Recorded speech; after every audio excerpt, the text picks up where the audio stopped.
મિત્રો ગુજરાત રાજ્યને આપણે 5 વિભાગમાં વહેંચી શકીએ છીએ।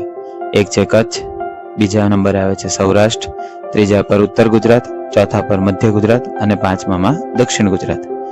આજે આપણે દક્ષિણ ગુજરાતના જિલ્લાઓ ક્રમમાં યાદ રાખવાની ચાવી જોઈશું। વિદ્યાર્થી મિત્રો, દક્ષિણ ગુજરાતમાં કુલ 7 જિલ્લાઓ છે અને 7 જિલ્લાઓના નામ સહેલાઈથી યાદ રહી જાય એ પણ ક્રમમાં, નીચેથી ઉપર તરફ ચડતા ક્રમમાં તમે ઇઝીલી લોકેશન સાથે ગુજરાતના આ 7 જિલ્લાઓના નામ યાદ રાખી શકશો।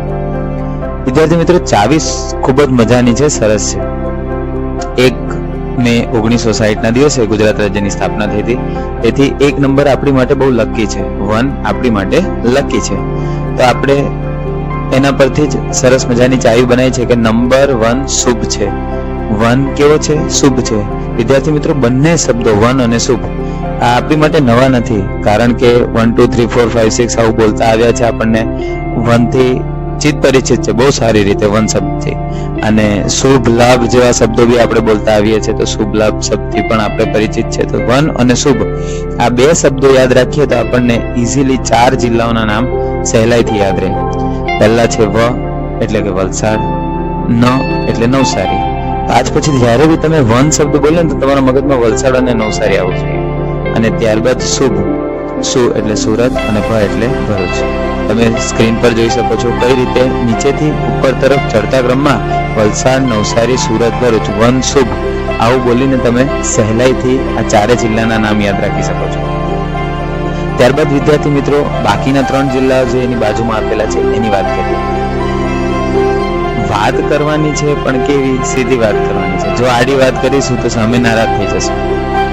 આપણી ચાવી એવી જ છે, લોકોને સીધી વાત ગમે, આડી વાત કરનારા ના ગમે। તો આડી વાત નારાજ કરે, આડી વાત શું કરે છે? નારાજ કરે છે। આડી પરથી યાદ રાખવાનું આહવા ડાંગ, વાત પરથી યાદ રાખવાનું વ્યારા તાપી અને નારાજ પરથી લખવાનું રાજપીપળા નર્મદા। આહવા ડાંગનું મુખ્ય મથક છે, વ્યારા તાપીનું મુખ્ય મથક છે અને રાજપીપળા નર્મદા જિલ્લાનું મુખ્ય મથક છે। તો આમ તમે આડી વાત નારાજ કરે પરથી ડાંગ, તાપી અને નર્મદા આ 3 જિલ્લાઓના નામ પ્લસ તેમના મુખ્ય મથકોના નામ પણ સહેલાઈથી યાદ રાખી શકો છો। તો વિદ્યાર્થી મિત્રો, 7 જિલ્લાઓના નામ તમે 1 શુભ આડી વાત નારાજ કરે આવું બોલી અને સહેલાઈથી યાદ રાખી શકો છો। આશા રાખું છું તમને મારો વિડીયો પસંદ આવ્યો છે। જો તમને મારો વિડીયો પસંદ આવે તો પ્લીઝ મારા વિડીયોને લાઈક કરજો। જો તમને એવું લાગે કે આ વિડીયોથી ખરેખર કોઈને ફાયદો થશે તો પ્લીઝ મારા વિડીયોને શેર કરજો।